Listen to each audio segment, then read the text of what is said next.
traffic is encrypted. Why? Because encryption is employed between the end hosts, right? So the user sending the traffic encrypts the traffic or data, and the other user kind of decrypts it, right? So if a packet or data is sent, if it is encrypted and a network-based IDS looks at it, it cannot find out what is inside the data, what is being encrypted, right? So if I encrypt a packet when I send and the receiver can only decrypt it, how can a network-based IDS see what is inside, what is being encrypted, right? So it cannot clearly find out what is the traffic, what are the contents of the traffic. Whereas a host-based IDS, because it's being decrypted at the host, it can look at what is the decrypted data. Okay, and then it can prevent the decrypted data, say, having some malicious thing, it can prevent it from being executed. It can raise an alarm that this packet appears to contain some malicious data, so don't execute this packet. So it can warn the host from not to run the traffic, process the traffic. Whereas the network-based IDS cannot kind of warn the administrator because they cannot look at it. As a kind of solution to this, nowadays network-based IDS are programmed. For example, if the other end is a kind of server, right? The network you're trying to really protect, say, is a server, right? Comprising the servers, then if the server uses what is called the SSL key, all these things will cover in the network course, but it's kind of like a key that the servers maintain with the clients.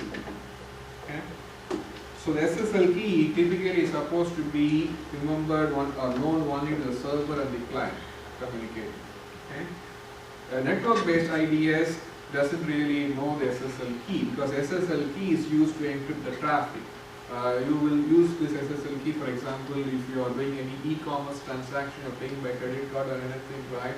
So you're paying, say, to Amazon. So the Amazon server is here and the client you're paying, right? So the key, if you see HTTPS, that's really, the S really stands for this SSL, Secure Socket Slave, between the client and server. So the if the network-based IDS is programmed with the SSL key, then it can decrypt all the traffic because, right, the SSL key is what is used to encrypt decrypt the traffic, and traditionally it is known only to the client and server. But if you can let the network-based IDS to also know the SSL key, then it can also decrypt the traffic and kind of monitor it, what is inside the packet. And if it's something malicious, it can raise an alarm.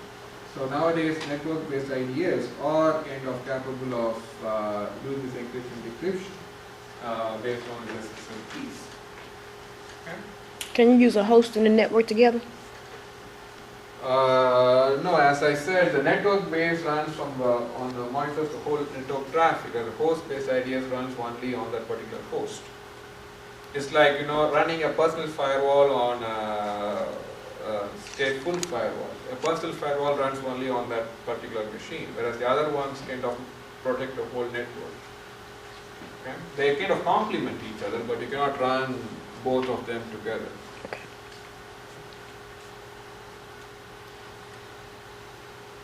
So this is active and passive IDS. As I said, an active can also be called as intrusion prevention system because it's more reactive. It could, for example, reset a TCP connection, or it can kind of decrypt the packets and find out what is inside the packet. Okay? So to do all these things, the NIDS has to be an active NIDS. Whereas a passive IDS cannot kind of react to the attack. You can just monitor and raise the alarm. Okay, the host-based IDS. As I said, it examines some critical log files and audit trails. That's what is used for forensics. So if you want to really kind of find out what happened on the system for the last 24 hours or something, you look at the log files, you kind of trace all this information to find out what really happened before or during the attack. Okay? And that's why the attackers normally also target the log files, because if they change or erase the log files, whoever looks at thing after the attack, they may not be able to find out or trace the source of the attack, right? So investigators try to what? Trace back who caused the attack or who launched from where, right? So if the attack traffic can erase all the log files or corrupt the log files, then nobody can trace it quite easily. Okay? So some of the latest malware, it happened to several times to my computer. Previously this what do you call, Windows used to have this what do you call it? You can go back to the previous state of the machine. What do you call that? Oh, the same Restore mode, right? Nowadays, most of the time, any malware infects my machine. The first thing it does is erases all the restored, the system state that I have saved, right? What is that called? System state? There is a very particular name for it. You want to back up something. System tools. Yeah, the backup system restore. The restore point. The restore point really has an image of your system. You can really create a restore point. For example, if I do this, create a restore point, I can save the whole thing as an image. Okay. So after a while, if say your system is infected or if it behaves abnormally, you can kind of restore my computer to an earlier time. So you can save this restore point with a particular name, and then you can restore to that particular time. So all your user files, if you had all your data, Word documents, everything, no, they will not be lost. Only the installation. So if you install, say, some new software after the restore point, they will be lost. Okay. So this used to be very effective, but then all the latest viruses and malware, the first thing they do is either corrupt the restore points. Corrupt means they kind of damage it, so even if I restore it, they will be still there, or they kind of totally erase them. Okay? So when I go back and look for the restore points, it will not be there. So I cannot really restore my system. So that's what they do. Okay? So the attackers normally try to erase the log files or kind of at least corrupt them so that they cannot be quickly traced back. So as I said, the strategy normally they use is they try to see if the critical files which are not supposed to be modified or modified by computing, say, the hash values. Okay? And they could also be based on this kind of monitoring the activity. So, some logins at odd hours, login authentication failures. So, if you repeatedly get authentication failures, so like you have a personal computer, right? The user is supposed to remember the password. So, if he tries to log in and repeatedly his login attempts fail, it's a kind of warning that someone else is trying to log into the machine. So, those are the things that it monitors. Later, the subsequent modules, you look at this privilege escalation attack, where a program that could be run at a higher level. For example, there is a program that could be run as a root level program, okay? But it's not supposed to be run as a root level program all the time. It's supposed to be run only at certain times. But if, say, a system is infected, then that program could be run as a root level program all the time or most of the time. Then that is another indication that the system is being under attack. Okay? Because that program is not supposed to be run all the time under that elevated privilege. It's supposed to be run as a normal program. Even though it could be run as an elevated privilege, it's supposed to be run only at certain times. If the system is infected, then it is possible that the viruses running on the system could run the program all the time at an elevated level. So that's an indication to the host IDS that something is wrong going on the system. Okay? So as you see, most of it is kind of perception. It will not be always 100% correct. So that's why you have always false positives and negatives. Okay? So you still have the same kind of logical components. In addition, then you have log files playing a critical role in this, and this pattern matching is kind of like an artificial intelligence approach. You kind of decide based on certain patterns, okay, what's going on in the system.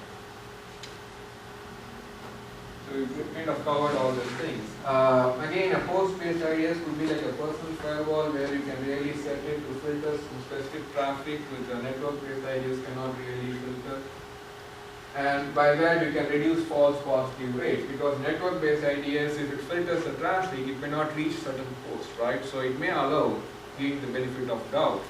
Whereas in a host-based IDS, the host, the administrator of the host has all the power to filter the traffic that it doesn't want, right? So with this, you can really reduce the number of false positives you have.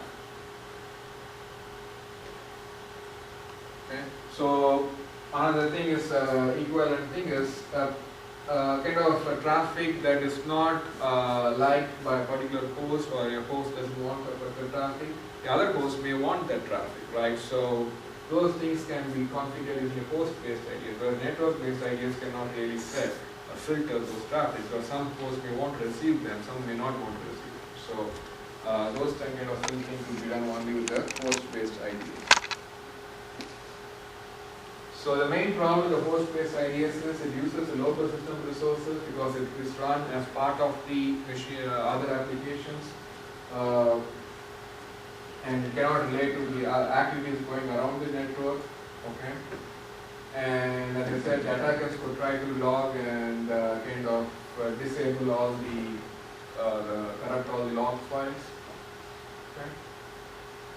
And you cannot really say, I run, if you have a network of 100 hosts, I am running say 90 hosts, my network is protected. No, you have to run a host-based IDS on all the machines, right, to protect, because a particular host-based IDS can protect only a particular machine. So even if one machine is not running a host-based IDS, it will be under attack, right, or possible to be attacked. Whereas if you run a few network-based IDS, it can really at least protect all the hosts to a certain extent, right? So you cannot say, which means what, a host-based IDS must be installed on every system that you want to protect. Whereas a network-based IDS, a few network-based IDS could be sufficient enough. Okay. So the last topic in this module is honeypot. And honeypot is more like, as the name itself tells, you put certain machines in a network to which no traffic should come. So someone is trying to send packets to a machine which is not supposed to receive any traffic, then it means what? Someone is at least trying to see or trying to communicate with the machines in the network, right? So they are trying to find out what is going, what are the resources available in the network. It's like telling, I'll keep my door open in my house. Okay? Ideally, no one should come, isn't it? But if someone comes, it means what? They're trying to penetrate, right? Other than the regular user. Okay? So a regular user should not really try to penetrate, because no one is supposed to know that the existence of this honeypot, because it's of no use to anyone. Okay? You just put it out there. Okay, and if someone is trying to communicate specifically to that, it means someone is trying to enter your network. Yes. I thought honeypot was like when used for operating system, like it's something like you said when you let's say you need to find out how a attacker get in the system, so you make like a fake system and that's what it is. That's what it is. You kind of create a kind of fake system, means you kind of put it out there with an IP address, but no, it's of no use. It's not giving any service, right? And a group of honeypot is what's called a honeynet. Okay. Now, sometimes you try to do this to be more kind of a proactive measure. So right now, say your network is protected, but you want to see if someone is going to attack, who is that going to be? So you put it out there so that if a malicious traffic or any traffic comes to that honeypot or honeynet, you can trace back to who sent it, so that you can block them and build up a firewall list. You see, this will be again used, probably it will be used to do what? Build up your signatures, right? You kind of put the honeypots out there, and if a traffic comes to the honeypot, it means what? Whoever sending it is trying malicious. to probe your network, okay? Normally it is because we are not doing that in this course, So but the honeypot, like, you're not supposed to know about it? yeah, It's supposed to be a It's secret? like it's triggering an attack. it's triggering an attack. Like if I keep something, a lot of money over here, right? If you are a good person, you are not supposed to come and take it, Oh, okay, I get you. right? So It's like a mouse I trap. understand what you're saying. It's like a mouse trap. You put the cheese yeah, out it's like a there. mouse trap. So you put it out there, so a good person will not touch it, but a bad guy will try to see what it is, right?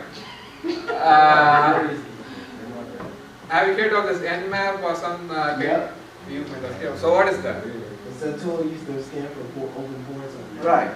I might have told this, introduced this term before. It's called reconnaissance. Like when what you call a thief wants to rob from a bank, right? He'll not just go randomly and say I want money and have a gun and ask threaten people, right? The ones in Jackson do. The ones in Jackson do. He will be caught. He has to plan for the attack, right? So he has to find out when there are few customers in the bank and what's the security in the system, the bank, and all these things, right? So reconnaissance is basically planning for the attack. And there are several tools that are available.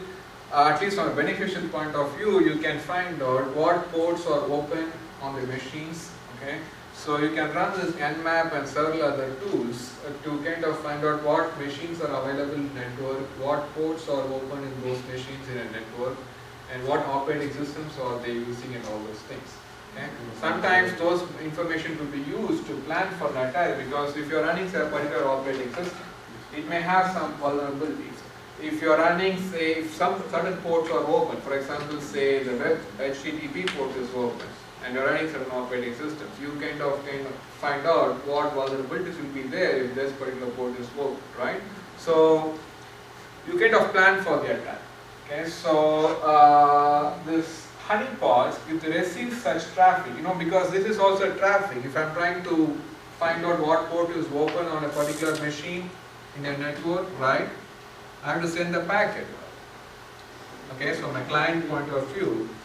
So even if you are doing a ping, have you done this ping thing? Yep. So if you are doing some ping on certain things, they receive your traffic, a packet, so they can trace back or look at it at least from that side and see I'm getting a packet say from this network, right? So if honeypot is receiving packets from a client, even though they may be Nmap kind of packets trying to just probe and find out what operating system is there, what ports are open, all those stuff, someone is at least trying to what? Probe and find out what is out there. So you can later what? Filter all these packets coming from those clients, from those IP addresses, right? So it's kind of more like a protective measure, and also to build up your firewall signatures and IDS signatures. Okay?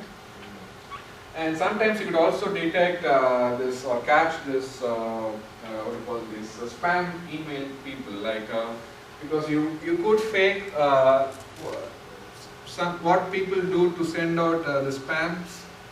They need an email relay server which can just send all those emails to several other people. Okay, so you kind of fake a honeypot to serve as an email relay server. So if an attacker thinks that a honeypot could just broadcast emails, they'll send a spam email to it and see if it can broadcast. Again, such honeypots should not receive any traffic. So if you fake it as an email relay server, and if some packets come to it as an email to be broadcast, you can find out who is sending it.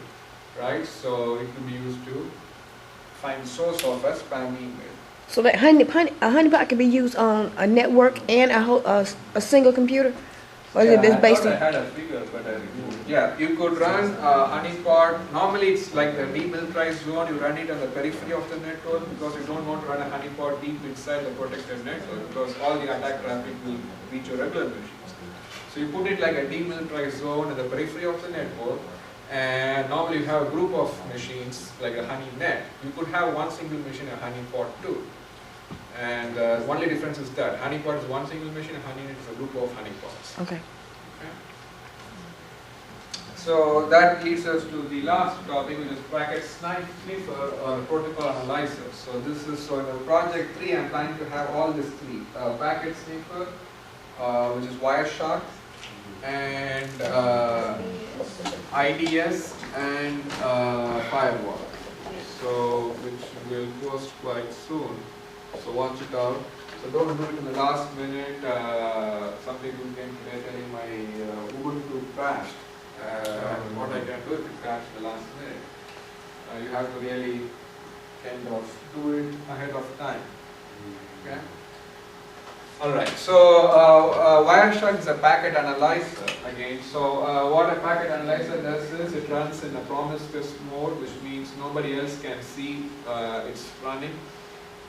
You could run, as we'll do in this project, this packet analyzer on your machine, but you have to have administrative privileges. So if you have a laptop on which you can have administrative privileges, you can run it.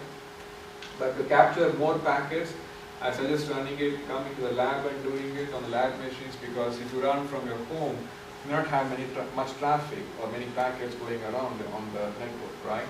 So, because you may want to capture some packets and analyze what's going on with them. Okay?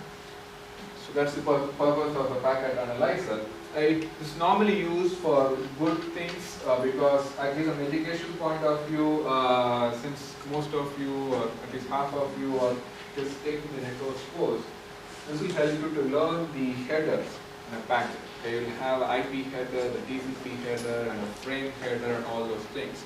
You can learn these contents of each of those headers, and then the TCP, UDP, Ethernet, and all these protocol things. So start the project early if you have not taken a network course, or if you have not been used to all these terminologies. Okay.